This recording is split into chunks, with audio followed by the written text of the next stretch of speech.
Bueno, eh, buenas noches a todos. Bienvenidos a la séptima y última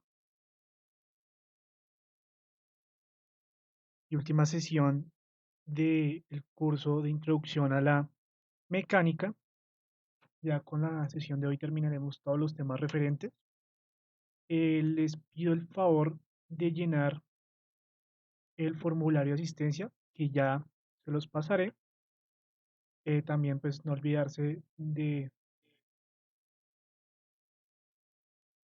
suscribirse al canal de YouTube. Ya les paso el formulario. El formulario de asistencia y aquí está el canal de YouTube.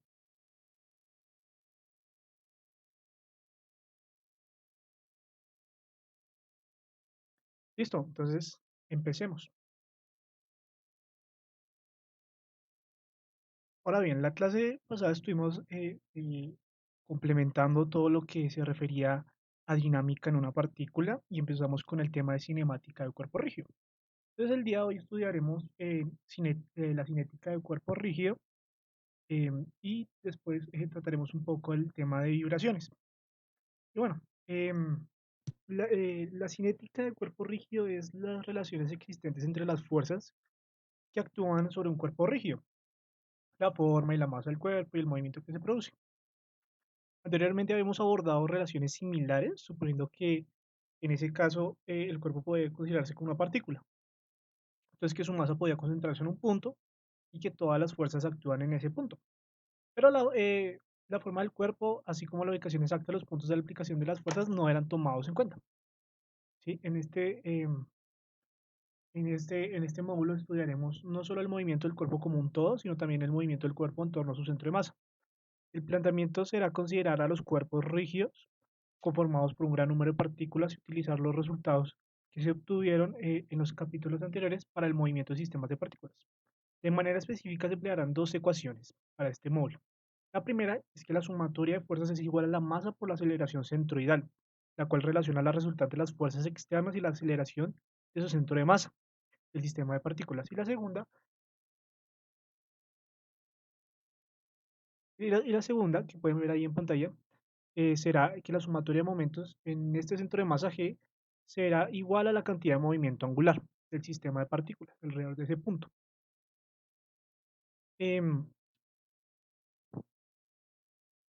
También explicaremos un poco que los resultados que se obtendrán se limitarán en dos formas. Primero, que se restringirán al movimiento plano de cuerpos rígidos, que esto es al movimiento en el que cada partícula de cuerpo permanece a una distancia constante de un plano de referencia. Y dos, que los cuerpos rígidos considerados constarán únicamente de placas planas y de cuerpos que son simétricos con respecto al plano de referencia. El estudio del movimiento plano de cuerpos tridimensionales no simétricos y más en lo general el movimiento de cuerpos rígidos en el espacio tridimensional los veremos más adelante. Em, También definiremos la cantidad del movimiento angular de un cuerpo rígido en un movimiento plano y se mostrará que la razón de cambio de la masa de movimiento angular alrededor del centro de masa es igual a su producto de inercia del momento de inercia con su aceleración angular respectiva. También veremos el principio de Allenberg, que se presentará más adelante, que se usa para demostrar que las fuerzas externas em, que actúan sobre un cuerpo rígido son equivalentes a un vector de masa por aceleración fijo en el centro de masa y un par de momento de inercia por aceleración angular. También obtendremos el principio de transmitibilidad utilizando solo la ley del paralelogramo y las leyes del movimiento de Newton, lo cual permite quitar este principio de la lista de axiomas requeridos para el estudio de la estática y dinámica de cuerpos rígidos, como vimos en nuestra primera sesión. También presentaremos las ecuaciones de diagramas de cuerpo libre que se utilizarán en la solución de todos los problemas que implican el movimiento plano de cuerpos rígidos. Y por último, luego considerar el movimiento plano de cuerpos rígidos conectados anteriormente.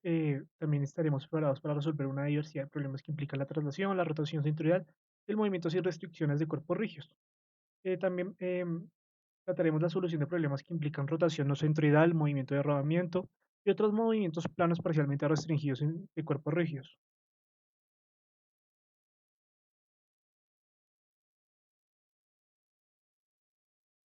Y bien, como podemos ver, las dos ecuaciones fundamentales que tenemos para el movimiento de un sistema de partículas, que se aplican al caso más general del movimiento de cuerpo rígido, también se pueden aplicar a un sistema de partículas.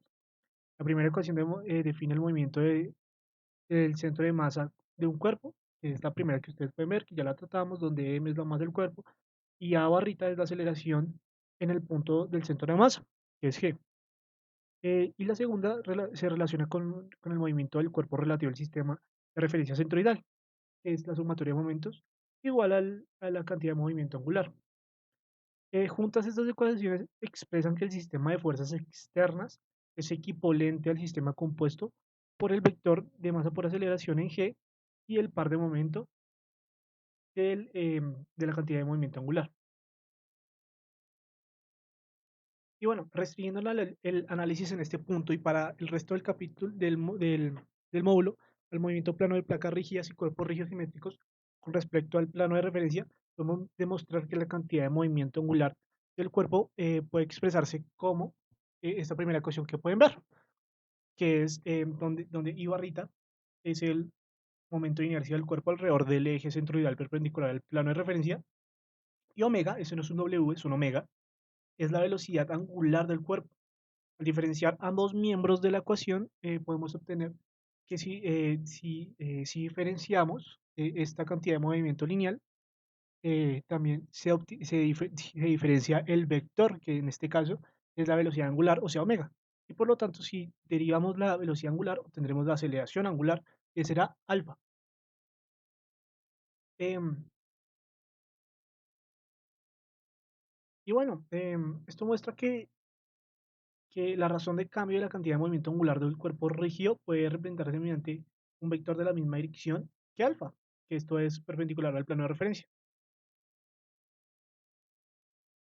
Bueno, el movimiento, podemos concluir de este análisis anterior que el movimiento plano de una placa rígida de un cuerpo rígido simétrico con respecto al plano de referencia se define mediante las tres ecuaciones escalares que pueden ver aquí.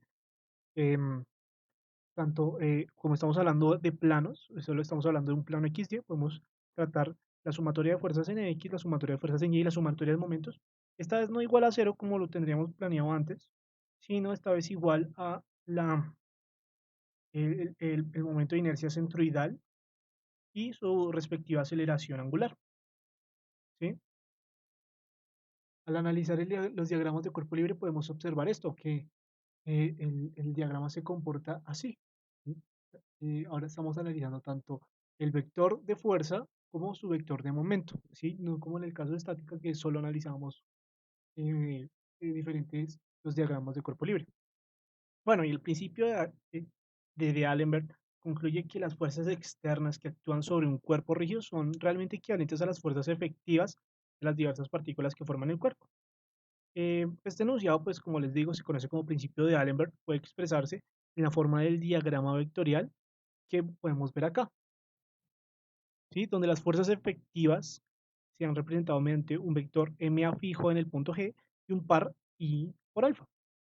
En el caso particular de una placa en traslación, las fuerzas efectivas que podemos ver pues en este diagrama se reducen a un solo vector de masa por aceleración, en tanto que el caso particular de una placa en rotación centroidal se reducen al solo par de I centroidal por alfa. En otro caso de movimiento plano, tanto el vector de masa por aceleración como el par de inercia por aceleración angular deben incluirse. Y bueno, cualquier problema en el que intervenga el movimiento plano de una placa rígida se suele resolver dibujando una ecuación de diagramas de cuerpo libre similar a esta misma que estamos viendo en pantalla. Es posible obtener tres ecuaciones de movimiento al igualar las componentes X, las componentes Y y los momentos alrededor de un punto arbitrario de las fuerzas y vectores que participan. Una solución alternativa se obtiene al agregar a las fuerzas externas un vector de inercia de sentido opuesto al de la aceleración, fijo en el punto, en el centro de masa, y un par de inercia de sentido opuesto al de la aceleración angular. El sistema que se obtiene de este modo es equivalente a cero y se dice que la placa está en equilibrio dinámico. Y bueno, el método que acabamos de escribir se emplea también para resolver problemas que implican el movimiento plano de varios cuerpos rígidos conectados y se dibuja una ecuación de diagramas de cuerpo libre Para cada parte del sistema y las ecuaciones de movimiento obtenidas se resuelven de manera simultánea. Sin embargo, en algunos casos es posible dibujar un solo diagrama para todo el sistema en el que se incluyan todas las fuerzas externas, así como los vectores de masa por aceleración y los pares de inercia por aceleración angular asociados con las diversas partes del sistema. Y bueno, eh, también podemos ver que el estudio de cuerpos rígidos que se mueven bajo restricciones determinadas, si bien el análisis cinético del movimiento plano restringido de una placa rígida es el mismo que antes, debe complementarse con un análisis cinemático que persigue expresar las componentes de aceleración en X y en Y destinadas al centro de masa de la placa en términos de su de aceleración angular. Los problemas que se resuelven de este modo incluyen la rotación no centroidal de barras y placas, el movimiento de rodamiento de esferas y ruedas, y el movimiento plano de diversos tipos de varillajes.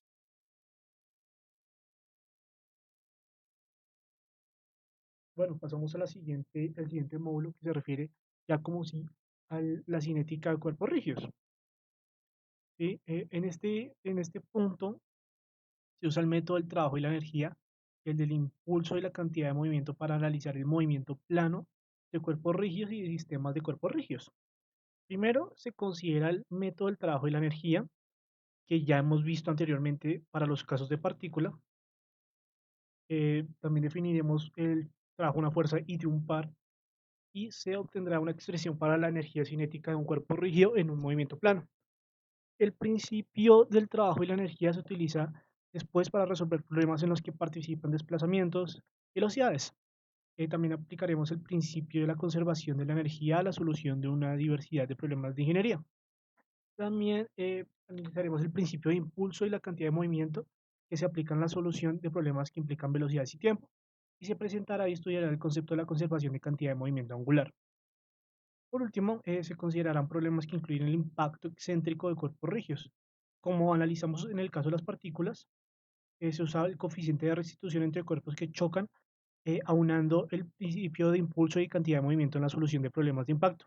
También se demostrará que el método utilizado se aplica no solo cuando los cuerpos que chocan se mueven con libertad después del impacto, sino también cuando los cuerpos están sujetos a restricciones parciales en su movimiento.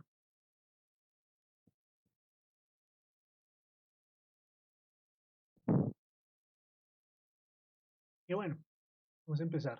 Primero, recordar el principio de trabajo y energía que ya hemos visto antes, que se refiere a eh, que, la, eh, que refiere el trabajo ejercido por dos momentos a partir de sus valores de energía cinética. ¿Sí? Entonces, si analizamos esta ecuación otra vez, nos damos cuenta que el valor de la energía cinética en el primer momento más el trabajo ejercido entre esos dos momentos sería igual a la energía cinética en el momento final que estamos hablando. ¿Sí? Esto representa el trabajo de las fuerzas externas que actúan sobre el cuerpo rígido. Y bueno, esto nos da la introducción al trabajo de una fuerza de un par que ya hemos visto antes, pero solo hablando en términos de fuerza. Esta expresión, la primera, que ustedes ven, ya la hemos visto antes, entonces no cabe tanto recordar, pero sí que esta fuerza F es la magnitud de la fuerza que estamos hablando, y alfa no es la aceleración angular, sino estamos hablando del ángulo ejercido, el ángulo que forma con la dirección de movimiento en ese punto. Esas son las variables de integración que mide la distancia recorrida por el punto a lo largo de su trayectoria. Y bueno, también podemos derivar la expresión para el trabajo de un par de momento m aplicado a un cuerpo rígido durante una rotación teta del cuerpo rígido, y es la segunda ecuación que ustedes pueden ver. Son bastante equivalentes entre sí, estamos hablando eh, en términos de desplazamiento y en términos de rotación. Bien, después de esto obtenemos una expresión para la energía cinética de un cuerpo rígido en movimiento plano, que se escribe como la que ustedes pueden ver, donde B barrita es la velocidad del centro de masa del cuerpo, omega es la velocidad angular del cuerpo y, eh, y barrita es un momento de inercia alrededor de un eje que pasa por el punto G perpendicular al plano de referencia. Podemos señalar que la energía cinética de un cuerpo rígido en movimiento plano puede separarse en dos partes. Primero, la energía cinética, que es el primer término que ustedes pueden. Pueden ver un medio de la masa por la velocidad centroidal al cuadrado, asociada con el movimiento del centro de masa G del cuerpo. Y la segunda, que es el segundo término que ustedes pueden ver, em, que está asociado a la rotación del cuerpo en torno al punto G. Bueno, para un cuerpo rígido que gira alrededor de un eje fijo que pasa por un punto específico, que podemos llamar nuestro centro de coordenadas, con una velocidad angular constante omega, podemos obtener esta expresión. Esta expresión, si ves, si pueden ver, estamos descartando completamente el primer término que teníamos anteriormente, porque ya no estamos hablando en términos de velocidad, de traslación. Si en el caso de que solo estuviéramos hablando de traslación y no nada de rotación, descartaríamos el segundo término. Este término ya no existiría, sino solo el de un medio de la masa por la velocidad al cuadrado, como lo hemos visto anteriormente, ¿sí? Como lo vemos para los casos de partícula y también para los casos de estática. Eh, y barrita sub O es el momento de inercia del cuerpo alrededor de este eje fijo. Vamos a observar que el resultado que se obtiene no se limita a la rotación de placas planas o de cuerpos simétricos con respecto al plano de referencia, aunque es muy válida independientemente de la forma del cuerpo o de la ubicación del eje de rotación. Y bueno, todas estas ecuaciones anteriores podemos aplicarlas al movimiento de sistemas de cuerpos rígidos, siempre que todas las fuerzas que actúan sobre los diversos cuerpos participen, internas o externas al sistema, y se incluyen en el cálculo del trabajo. Sin embargo, en el caso de sistemas compuestos por elementos conectados por pasadores o bloques y poleas conectadas mediante cuerdas inextensibles o engranajes dentados, los puntos de aplicación de las fuerzas internas se mueven distancias iguales y el trabajo de estas fuerzas se cancela, por ejemplo. Y bueno, cabe recordar que esto ya la ecuación ya la vimos antes, pero es muy importante en todo caso. Cuando un cuerpo rígido o un sistema de cuerpos se mueve bajo la acción de fuerzas conservativas, el principio del trabajo de energía puede expresarse de esta forma, que se conoce como el principio de la conservación de energía. Es posible utilizar este principio para resolver problemas que implican fuerzas conservativas, como la fuerza de la gravedad o la que ejerce un resorte. Sin embargo, cuando se va a determinar una reacción, el principio de la conservación de la energía debe complementarse mediante la aplicación del principio de Allenberg que ya vimos. Y bueno, para retomar un poco de estática, ya que ya tenemos considerado la parte de momento, podemos, podemos ver que la potencia es igual a la derivada del trabajo con respecto a tiempo, es decir, al momento por la derivada del ángulo con respecto a su tiempo, ¿sí? Es decir, el momento por su velocidad angular.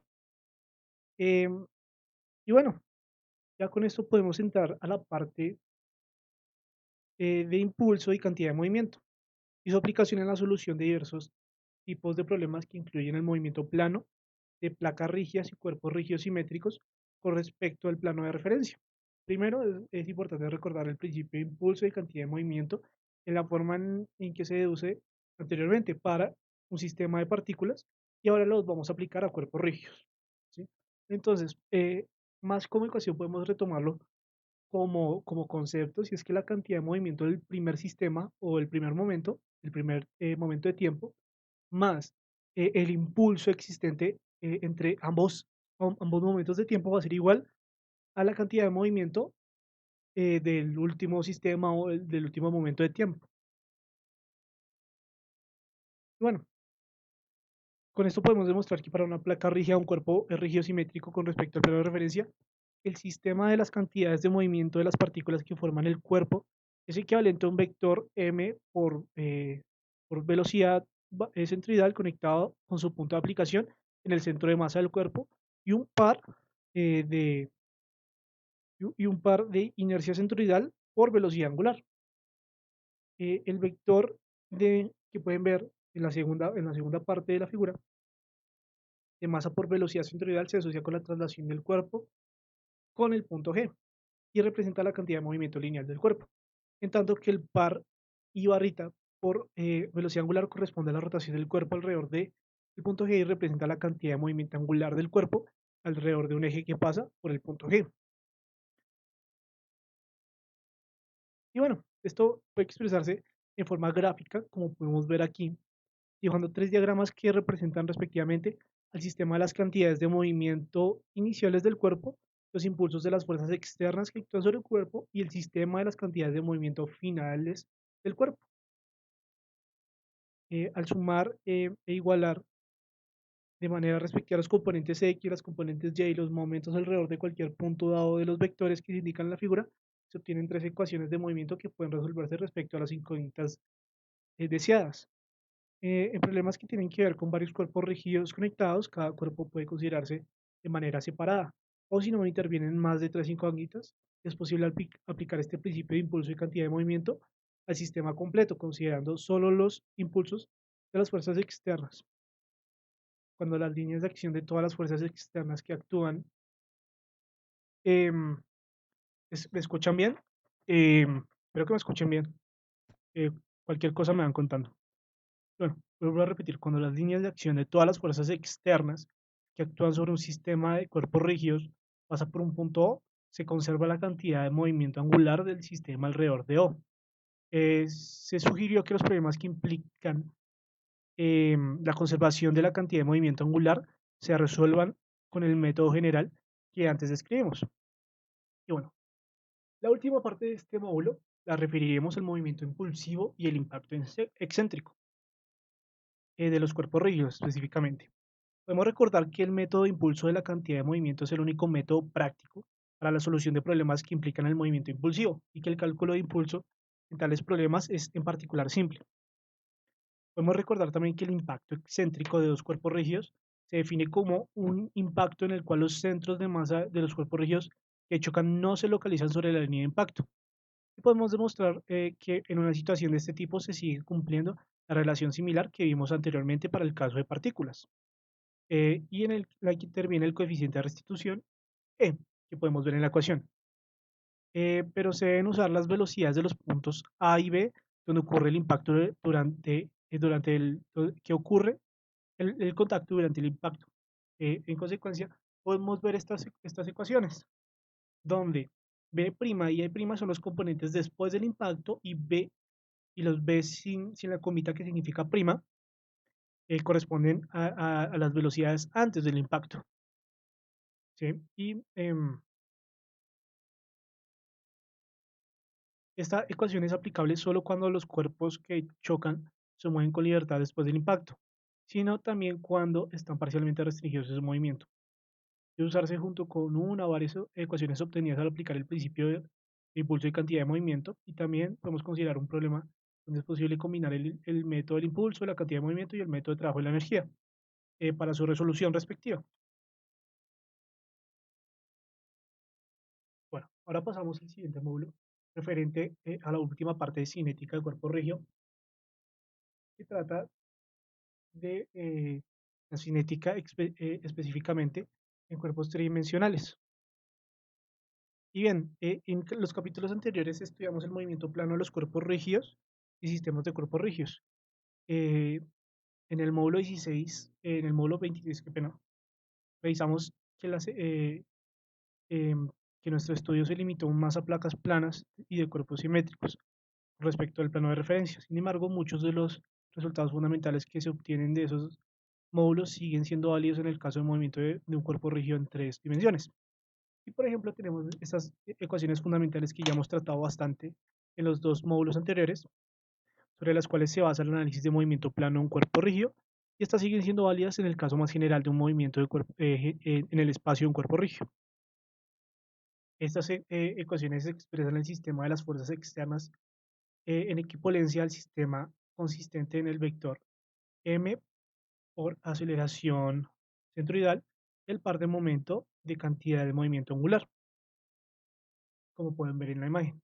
Sin embargo, la relación de cantidad de movimiento por lineal que, que será igual al momento de inercia centroidal por su velocidad angular, eh, permite determinar la cantidad de movimiento angular de una placa rígida y que desempeña una parte importante en la resolución de problemas que implican el movimiento plano de placas y cuerpos simétricos con respecto al plano de referencia.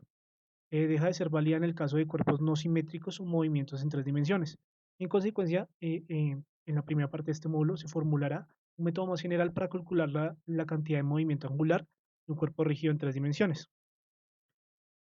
Asimismo, si bien la característica principal del método de impulso cantidad de movimiento que analizamos en el módulo anterior es la reducción de cantidad de movimiento de las partículas de un cuerpo rígido a un vector de movimiento lineal de masa por velocidad fijo al centro de masa del cuerpo y un par de cantidad del movimiento angular, esta sigue siendo válida.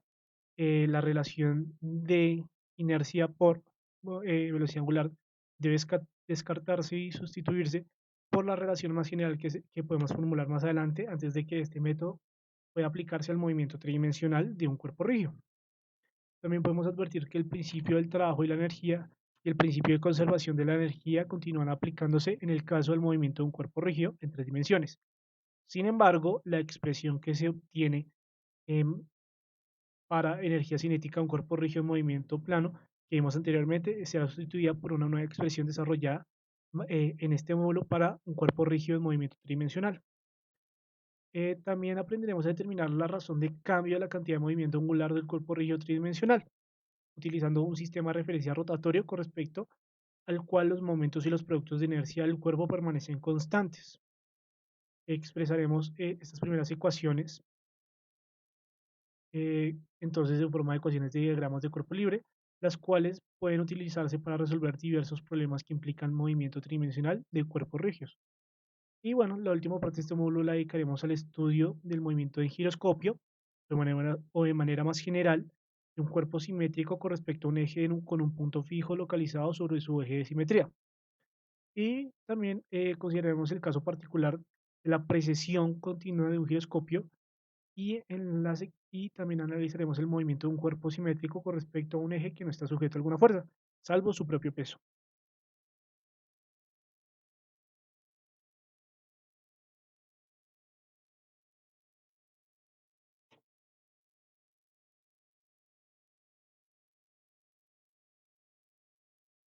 Y bien,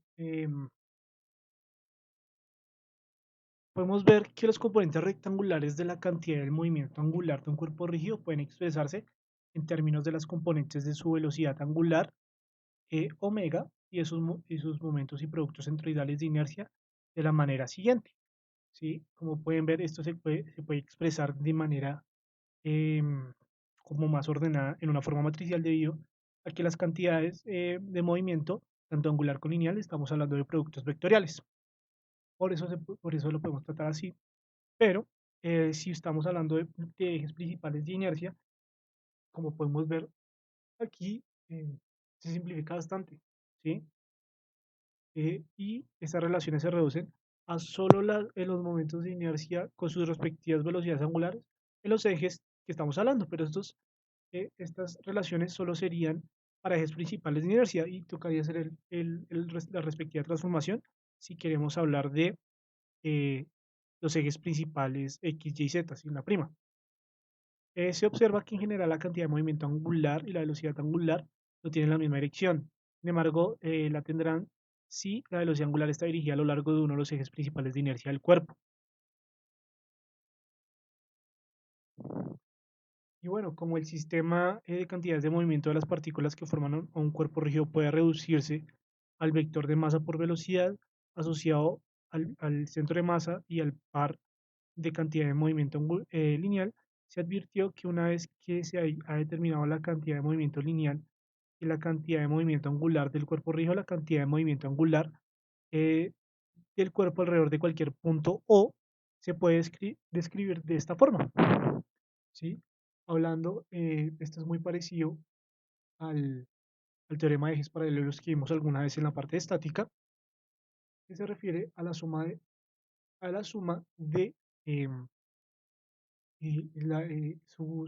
su valor centroidal más la distancia, más el valor de la distancia al punto O. ¿Sí? Es muy parecido. Y bueno, en el caso particular de un cuerpo rígido restringido a girar alrededor de un cuerpo rígido, las componentes de las cantidades de movimiento angular HO del cuerpo alrededor de O se obtienen directamente de las componentes de su velocidad angular y esos momentos productos de inercia con respecto a los ejes que pasan por O. Lo escribimos de esta forma. Como podemos ver, esto se parece mucho a la primera serie matricial que vimos, que es esta, Pero la diferencia es que ya no estamos hablando de los momentos de inercia con respecto al centro de masa, ¿sí? Si ya no, sino que son sus respectivos eh, momentos de inercia libres. Y bueno, empecemos con respecto. Cabe recordar una cosita antes de empezar esta temática. El principio del impulso de la cantidad de movimiento para un cuerpo rígido en movimiento tridimensional podemos expresarlo de la misma forma fundamental que lo utilizamos para el módulo anterior. Y es que la cantidad de movimiento del sistema 1 más la cantidad de impulso existente en el trabajo ejercido en el sistema entre los dos sistemas será igual a la cantidad de movimiento del sistema 2. Aunque los sistemas de la cantidad de movimiento inicial y final, o uno o dos, como lo quieran llamar, ahora deben representarse como eh, de otra manera y es necesario calcular la cantidad de movimiento lineal a partir de las relaciones, esta misma relación se mantiene. ¿Sí? Ahora sí podemos entrar a la temática de energía cinética en tres dimensiones. Y es que la energía cinética de un cuerpo rígido en movimientos tridimensionales puede dividirse en dos partes. Una asociada con el movimiento de su centro de masa y la otra con su movimiento respecto a este punto G de centro de masa. Hoy utilizando los ejes centroidales principales, vamos a escribirlo de esta forma, como la primera ecuación que ustedes pueden ver, donde ya sabemos que B barrita es la velocidad del centro de masa, omega es la velocidad angular, M es la masa del cuerpo rígido y X y Y Z barritas son momentos de inercia centroidales principales, ¿sí? Y si bien también podemos notar que en el caso de un cuerpo restringido a girar alrededor de un punto fijo, la energía cinética del cuerpo puede expresarse solo como la ecuación que ustedes pueden ver abajo. Es decir, que se cancela totalmente el primer término que estábamos viendo, ¿sí?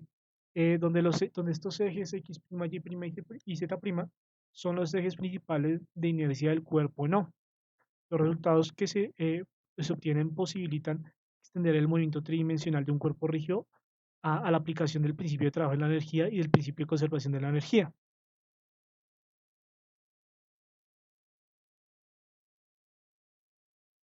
Y bueno, como podemos recordar, la aplicación de las ecuaciones fundamentales que vemos que es fuerza igual a masa por aceleración y sumatoria de momentos igual a la cantidad de movimiento angular al movimiento de un cuerpo rígido en tres dimensiones, podemos recordar que la cantidad de movimiento angular del cuerpo relativa al sistema de referencia centroidal G, X mayúscula prima, Y mayúscula prima y Z mayúscula prima, que pueden ver en la pantalla, de orientación fija y que la razón de cambio de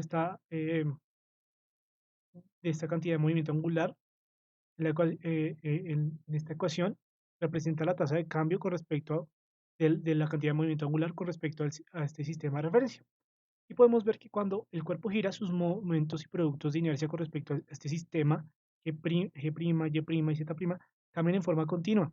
Por lo tanto, resulta más conveniente utilizar un sistema de referencia en rotación X, X minúscula, Y minúscula, Z minúscula, cuando se descompone omega en componentes y se calculan los momentos y productos de inercia que se usarán para determinar la cantidad de movimiento angular de las ecuaciones. Sin embargo, puesto que la diferencia de la cantidad de movimiento angular representa la razón de cambio de esta cantidad de movimiento con respecto al sistema de referencia mayúsculas primas de orientación fija, se debe utilizar el método anterior previsto para determinar su valor. Y recordando la ecuación, podemos escribirla de esta forma, como la primera ecuación que ustedes pueden ver, donde hg es la cantidad de movimiento angular del cuerpo con respecto al sistema de referencia x' mayúscula, y' mayúscula, z' mayúscula, orientación fija. El, el h, el h punto representa la razón de cambio de hg con respecto al sistema de referencia de rotación g, x, y, z, que se calculó de las relaciones.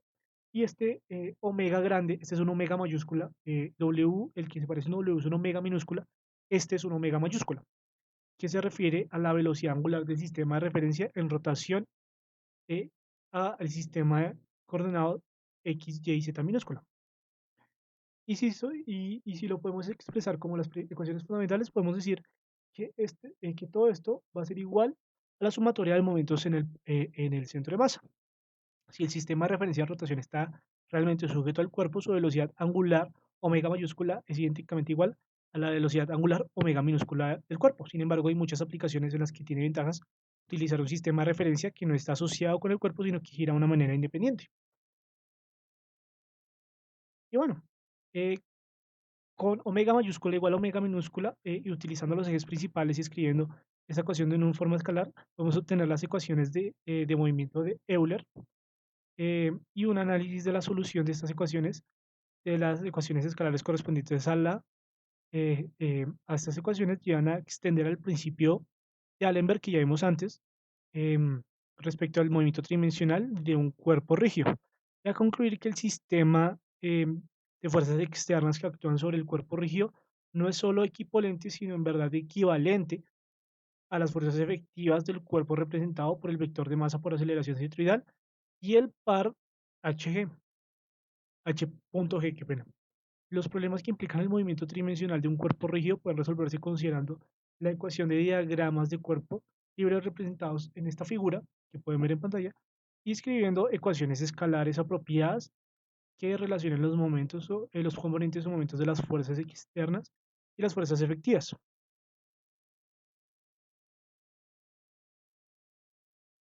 Y bueno, en el caso de un cuerpo rígido restringido a girar alrededor de un punto fijo o un método alternativo de solución que incluye los momentos de las fuerzas y la razón de cambio de la cantidad de movimiento angular alrededor de este punto O, puede utilizarse escribiéndolo de esta forma, ¿sí? Es un caso más general, pero se parece bastante a esas ecuaciones que ya vimos antes, ¿sí?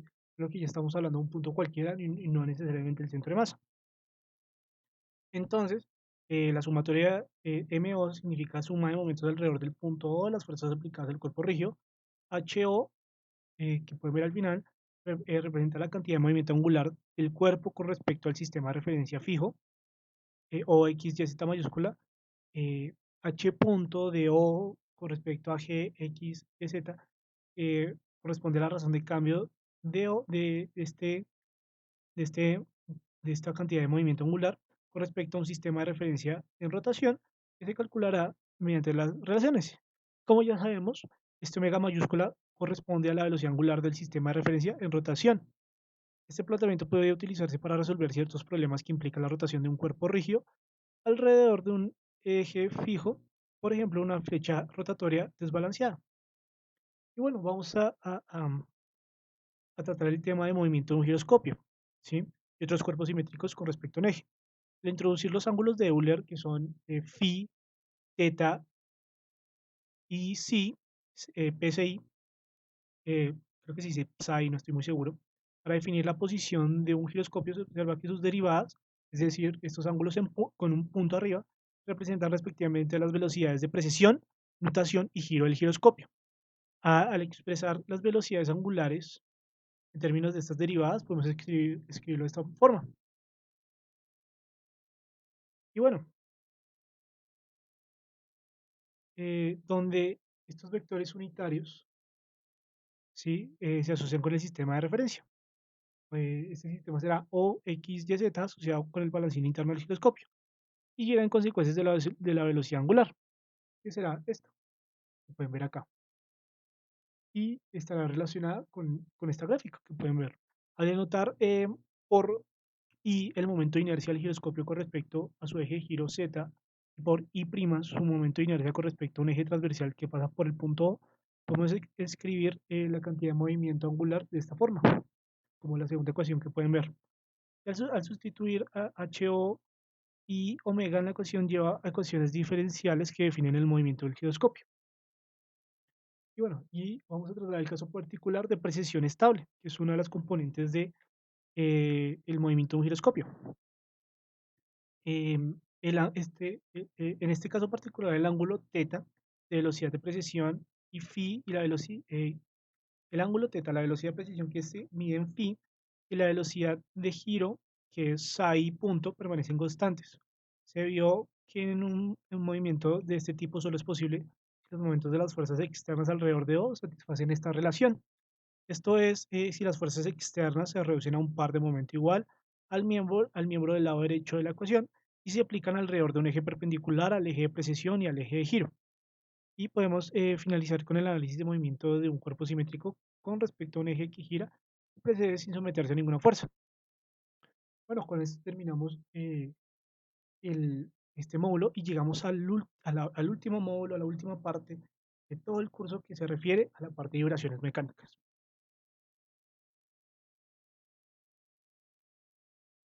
Y bueno, es importante definir que una vibración mecánica es el movimiento de una partícula o cuerpo que oscila alrededor de una posición de equilibrio. La mayoría de las vibraciones en máquinas y estructuras son indeseables debido al aumento de los esfuerzos y las pérdidas de energía que los acompañan.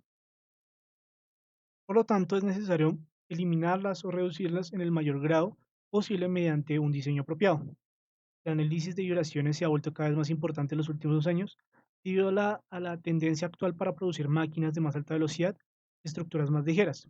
Hay razones para esperar que esta tendencia continuará eh, y que una incluso mayor necesidad de análisis de vibraciones se generará en el futuro. El análisis de vibraciones es un tema muy amplio al cual se han dedicado textos completos. En consecuencia, este estudio se limitará a los tipos más simples de vibraciones, las vibraciones de un cuerpo o un sistema de cuerpos con un grado de libertad. Una vibración mecánica se produce por lo general cuando un sistema se desplaza de una posición de equilibrio estable. El sistema tiende a retornar a su posición bajo la acción de fuerzas restauradoras, ya sean fuerzas elásticas, como en el caso de una masa unida a un resorte, o fuerzas gravitacionales, como en el caso de un péndulo. Pero el sistema por lo general alcanza su posición original con cierta velocidad adquirida que lo lleva más allá de esta posición, puesto que el proceso puede repetirse de manera indefinida. El sistema se mantiene, em, el sistema por lo general alcanza su posición original con cierta velocidad adquirida que lo lleva más allá de esta posición, puesto que el proceso puede repetirse de manera indefinida. El equilibrio se mantiene moviéndose de un lado a otro de su posición de equilibrio. El intervalo de tiempo requerido para que el sistema realice un ciclo de movimiento completo recibe el nombre de periodo de la vibración. El número de ciclos por unidad de tiempo define la frecuencia del desplazamiento máximo del sistema a partir de su posición de equilibrio y se conoce como amplitud de la vibración. Cuando el movimiento se mantiene únicamente por medio de fuerzas restauradoras, se dice que la fricción es una vibración libre. Cuando se aplica una fuerza periódica al sistema, el movimiento resultante se describe como una vibración forzada. Cuando es posible ignorar los efectos de la fricción, se afirma que las vibraciones son no amortiguadas, sin embargo, todas las vibraciones son en realidad amortiguadas hasta cierto grado. Si una vibración libre solo se amortigua de manera ligera, su amplitud decrece de manera lenta hasta que después de cierto tiempo el movimiento se interrumpe. Pero si el amortiguamiento es suficientemente largo para evitar cualquier vibración verdadera, en ese caso el sistema recupera lentamente su posición original. Una vibración forzada amortiguada se mantiene siempre y cuando se aplique la fuerza periódica que la produce. Sin embargo, la amplitud de la vibración se ve afectada por la magnitud de las fuerzas de amortiguamiento.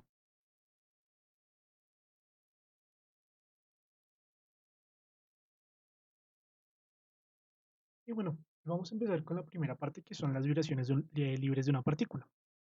Y pues, que se refieren al movimiento de una partícula P, que pueden ver en la figura, sujeta a una fuerza restauradora proporcional al desplazamiento de la partícula, como la fuerza ejercida por un resorte. Usualmente los sistemas masa resorte son los que definen mejor las vibraciones.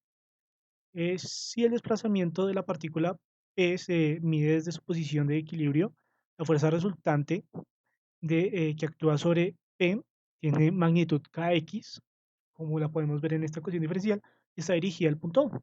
Al aplicar la segunda ley de Newton, que es fuerza igual a masa por aceleración, al recordar que la aceleración es la derivada doble del cambio de posición, podemos escribir la primera ecuación diferencial que pueden ver, ¿sí? Que es que la masa por X doble punto, es decir, la masa por la aceleración, que es nuestra fuerza, va a ser igual al contrario de la fuerza de resorte, que es Kx. Por lo tanto, estas serán, su suma será igual a cero. Eh, bueno, si podemos reemplazar esta ecuación conociendo conociendo que la frecuencia natural de este sistema corresponde siempre a la raíz de K sobre M. ¿Sí? Esta relación siempre se va a cumplir. Y podemos reemplazarlo y obtener que esta ecuación diferencial, que no está acompañada por ninguna constante y en cierta manera hasta resulta más fácil de resolver. Y bueno, el movimiento definido por esta ecuación recibe también el nombre de movimiento armónico simple. Y la solución de esta ecuación que representa el desplazamiento podemos expresarlo de esta forma. X es igual a xm por el seno de la frecuencia natural por el tiempo más, más este ángulo de afase. Entonces, XM es la amplitud de la vibración, W sub n, que ya sabemos que es la frecuencia circular natural del sistema, y este pi que pueden ver ahí eh, es el ángulo de fase, ¿sí? Entonces, ¿qué significa esto? Que podemos expresar, al final de cuentas, el deslizamiento o el cambio de posición de estos sistemas como sinusoidales, ¿sí? Entonces, también podemos expresar como varias características de estas sinusoidales, como es el periodo de vibración, ¿sí? Que es el tiempo requerido para un ciclo completo, que se representa con tau sub n, y se refiere a 2pi sobre esa frecuencia circular natural. O también sobre la frecuencia natural simple, que es el número de ciclos por segundo, que se expresa como el inverso de este periodo de vibración, ¿sí? O sea, la frecuencia circular natural sobre 2pi. Bueno, la velocidad y la aceleración de una partícula se obtienen al diferenciar la ecuación. Y podemos encontrar lo que los valores máximos van a ser estos, que Bm va a ser igual a Xm por, por la frecuencia natural, y de forma análoga la aceleración va a ser igual a, a esta amplitud de vibración, que es Xm, por la frecuencia circular al cuadrado, ¿sí? Estos son los valores máximos. Es decir, que si los diferenciamos de una manera que no sepamos cuáles son sus valores, vamos a tener estos mismos parecidos. Salvo que sí, obviamente, si derivamos el seno, vamos a tener es un coseno. Y si derivamos un coseno, vamos a tener un seno. Puesto que los parámetros anteriores dependen de manera directa de la frecuencia natural, y por ello el cociente o la relación entre K y M, resulta esencial en cualquier problema dado calcular el valor de la constante K. Esto puede realizarse determinando la relación entre la fuerza restauradora y el desplazamiento correspondiente de la partícula. También podemos demostrar que el movimiento oscilatorio de la partícula puede representarse mediante la proyección sobre el eje X del movimiento de un punto Q, como podemos ver en esta imagen, que describe un círculo auxiliar de radio XM con la velocidad angular omega sub n. Los valores instantáneos de la velocidad y la aceleración de P se obtienen entonces proyectando sobre el eje X los vectores de velocidad y aceleración, que representan respectivamente, pues, la velocidad y la aceleración del punto Q específicamente. Si bien el movimiento, también podemos analizarlos, como les digo, esta es una forma de analizar sistemas en vibración, de la forma masa resorte, o también se puede realizar por el método del péndulo simple. Aunque en realidad el péndulo simple, pues no es verdaderamente un movimiento armónico simple. Las fórmulas dadas antes pueden utilizarse como en vez de un K para la frecuencia natural, pues la gravedad, y en vez de una masa podemos utilizar la longitud del péndulo. Y esto se usa para calcular específicamente pequeñas oscilaciones y, por ejemplo, las oscilaciones de gran amplitud de un péndulo simple podemos analizarlas de manera también en el método de masa resorte. Ahora bien, las vibraciones libres en un cuerpo rígido se analizan eligiendo una variable apropiada con una distancia de x o un ángulo θ para definir las posiciones del cuerpo, dibujando una ecuación de diagramas de cuerpo libre para expresar la equivalencia de las fuerzas externas y efectivas, y escribiendo una ecuación que relaciona la variable elegida y su segunda derivada. Si la ecuación que se obtiene es de esta forma, ¿sí? O si hablamos o de desplazamiento o de ángulos, la vibración considerada es un movimiento armónico simple, y su periodo de frecuencia natural se obtiene identificando, pues, la frecuencia natural circular y sustituyéndolos por los valores de las ecuaciones que vimos anteriormente, ¿sí?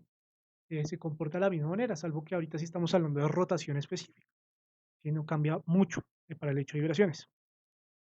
El principio de la conservación de la energía puede utilizarse como un método alternativo para la determinación del periodo de la frecuencia natural del movimiento armónico simple de una partícula o de un cuerpo rígido, eligiendo de nuevo una variable apropiada, digamos θ, para definir la posición del sistema. Se expresa que la energía total del sistema se conserva, es decir, aplicamos el principio de conservación de la energía, que la energía potencial más la energía cinética de un punto va a ser igual a la energía potencial y cinética de otro punto, ¿sí? Entre dos momentos. Significa que no hay cambio de energía y por lo tanto se mantiene alrededor de de todo el problema, entre la posición del desplazamiento máximo y la posición de velocidad máxima. Si el movimiento considerado es armónico simple, los dos miembros de la ecuación obtenida co- eh, con- eh, consisten en expresiones cuadráticas homogéneas, ¿sí? Respectivamente, y sustituyéndolas en la ecuación podemos sacar como varios factores y resolver la frecuencia natural circular. Y bueno, podemos considerar las vibraciones forzadas de un sistema mecánico. Estas vibraciones ocurren cuando el sistema se somete a una fuerza periódica, como en esta primera figura, ¿sí? O también cuando está conectada elásticamente a un apoyo que tiene un movimiento alternante, como podemos ver en esta figura. De cualquier manera, pues podemos denotar este W sub F que está pequeño, pero ahí está, como la frecuencia circular forzada, ¿sí? Y se encuentra que en el primer caso el movimiento del sistema se define por medio de esta ecuación diferencial, ¿sí? Que pueden ver acá. Y em, esto es para el primer caso, ¿sí? Para la primera gráfica. Digamos, para la segunda gráfica también podemos definirlos de esta forma. ¿Sí? En general, para estas dos no importa, pero la solución general de las ecuaciones se obtiene al sumar una sola solución particular de la forma, que es esta. ¿Sí? Si el movimiento considerado solo puede aproximarse por medio de un movimiento armónico simple como las pequeñas oscilaciones de un cuerpo bajo la acción de gravedad, la energía potencial debe aproximarse mediante una expresión cuadrática, por ejemplo. Y bueno, em, esta solución es una solución particular de la forma general de la ecuación homogénea correspondiente. La solución particular representa una vibración de estado estable del sistema, mientras que la solución de la ecuación homogénea representa una vibración libre transitoria. Por lo general puede ignorarse. Por eso solo tomamos en cuenta esta parte, que es la parte ya estable del sistema. Y al dividir la amplitud de la vibración del estado estable por la relación de amplitudes, en el caso de una fuerza periódica, o por el mismo delta sub m, como podemos ver acá en la última ecuación, eh, que es un apoyo oscilante, podemos definir el factor de amplificación de la vibración. Y encontramos que la amplitud de la vibración forzada se vuelve infinita cuando las frecuencias circulares, tanto forzada como natural, son iguales. Esto es, se dice que en este caso la fuerza aplicada o el movimiento del apoyo aplicado están en resonancia con el sistema. Y en realidad la amplitud de la vibración se muestra finita debido a las fuerzas amortiguadas. Bueno, por último vamos a revisar la parte y consideración de las vibraciones amortiguadas libres. Eh, Primero analizamos las vibraciones libres de un sistema con amortiguamiento viscoso. ¿Sí? Si se encuentra que el movimiento de un sistema de este tipo podemos definirlo mediante esta ecuación diferencial, que podemos ver aquí. Podemos ver que se le agrega otro término, que es ahora una derivada de primer grado. Es una constante llamada coeficiente de amortiguamiento viscoso. Y al definir este coeficiente de amortiguamiento crítico, lo podemos definir de esta forma, ¿sí? Como la segunda ecuación que pueden ver acá. Es importante aclarar que este amortiguamiento viscoso es diferente a este amortiguamiento crítico, ¿sí? Y ya veremos cómo se relacionan estos dos. Sabemos que omega sub n es la frecuencia circular natural del sistema en ausencia de amortiguamiento y podemos distinguir tres casos de amortiguamiento diferentes. Y ahí es cuando relacionamos estas dos variables C. Cuando, esta, cuando C es mayor que el coeficiente de amortiguamiento crítico que vemos abajo, eh, eh, em, se llama sobreamortiguamiento. Cuando estos dos valores son iguales, estamos hablando de amortiguamiento crítico, y cuando este C es menor al amortiguamiento crítico, estamos hablando de subamortiguamiento. En los primeros dos casos, cuando el sistema se perturba, tiende a recobrar su posición de equilibrio sin ninguna oscilación, pero en el último caso el movimiento es vibratorio con amplitud decreciente. Ahora bien, vamos a tratar el tema de vibraciones forzadas amortiguadas. Eh, Estas vibraciones ocurren cuando un sistema con amortiguamiento viscoso está sujeto a una fuerza periódica de magnitud P, por ejemplo, que podemos ver en la primera ecuación, esta ecuación de aquí. em, cuando se conectan elásticamente a un apoyo o un movimiento alternante. Entonces, para este primer caso, el movimiento del sistema se define mediante esta ecuación diferencial y ya estamos hablando. Y en el segundo caso, por medio de una ecuación similar que se obtiene al sustituir Pm de Kdm. La vibración de estado estable del sistema se representa mediante la solución particular de la ecuación. Es de esta forma, que ya estamos hablando de soluciones estables y por otra, y es particular. Pero al dividir, como estamos hablando para el caso anterior, forzado, al dividir la amplitud de la vibración por el estado estable, en el caso de una fuerza periódica o por el delta M, en el caso de un apoyo oscilante, como podemos ver en la ecuación de abajo, se obtiene la siguiente expresión para el factor de amplificación. Es este. Es un término bastante largo, pero pues obviamente ya todos estos coeficientes los conocemos.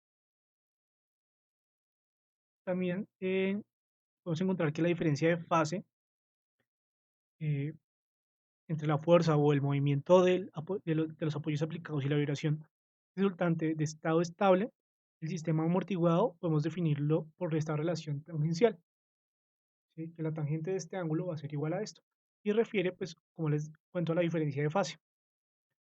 Y bueno, para finalizar todo podemos decir, podemos tener un análisis de analogías eléctricas, por ejemplo, en el cual podemos demostrar que las vibraciones de los sistemas mecánicos y las oscilaciones de los circuitos eléctricos están definidas por sistemas muy similares o prácticamente las mismas ecuaciones diferenciales. Las analogías eléctricas de sistemas mecánicos pueden entonces utilizarse para estudiar o predecir el comportamiento de estos sistemas de igual manera. Y bueno, con esto terminamos todo el curso de introducción a la mecánica. Muchas gracias a ustedes por haber asistido a estas clases, por haber estado pendientes. Conocemos que hay muchos errores, eh, pero igual pues les agradecemos demasiado. Pues igual estas primeras clases, estos primeros cursos, pues la idea también era pues, ver cómo reaccionaban ustedes, cómo era el comportamiento, cómo era pues el estudio para ir mirando más adelante. Bueno, más que todo, pues decirles que cualquier cosa, cualquier duda que tengan, pueden escribirnos al correo, estaremos pendientes. También pues recordarles que siempre estamos subiendo material al canal de YouTube. Ya pues con esto pues terminamos pues todos los videos de YouTube de ese tema, pero pues personalmente me quedan otros dos clases de dibujo y software CAD, entonces pues me quedan otras dos clases en general. Em, pues para los que iban llegando a poco les vuelvo a enviar el formulario de asistencia, recordarles que hicimos 7 clases y por lo tanto para ustedes recibir la certificación de, del curso tienen que haber asistido al menos a 6 clases, ¿sí? Em, ¿Qué más decirles? Para los que pues sí cumplen con estos requisitos de certificación, pues tenemos sus correos, entonces yo creo que la próxima semana se les estará enviando pues su certificación, es un diploma muy bonito en PDF, certificándolos a ustedes pues en la asistencia al curso, más que todo. Em, Aquí está el canal de YouTube y bueno, dado que se termina este curso y pues con el curso que terminó el viernes terminamos prácticamente el primer ciclo en materias de este comité de enseñanza, eh, las, iniciaremos el segundo ciclo. Ya estamos enviando la publicidad, ya les muestro la publicidad del segundo ciclo para que se inscriban, para que también pues se animen a seguir trabajando en estos cursos. ¿Sí? Las clases que se harán para este segundo ciclo serán introducción a la hidráulica, que pues es bastante interesante para, pues, como complemento pues, de la mecánica. Y esto es muy apoyado a proyectos pues, a realizar. y también a Firebase, que es un software de base de datos, y también diseños específicos para corte e impresión 3D. ¿Sí? Ya les estará mostrando la publicidad de de este, de este segundo ciclo. Solo toca esperar un momento y ya. Bueno, mientras tanto, les envío el, la introducción. Ahí ya pueden ver la publicidad de esto. Ya les envío el link de inscripción para que se animen a meterse a estos cursos. Y pues eh, yo creo que con esto terminamos todo. Muchas gracias otra vez y pues con mucho gusto nos estaremos viendo después. De este ciclo yo no dictaré ninguna materia, pero sin embargo yo soy el coordinador general del comité de enseñanza, entonces seguramente pues estaremos hablando, estaremos viéndonos y con mucho gusto yo puedo responderles sus dudas por correo. Antes de terminar, como lo hice en todas las sesiones, me gusta decir que el comité de enseñanza y específicamente este curso hace parte de los proyectos propuestos por RAS Colombia en el marco de la crisis global de salud por el COVID-19.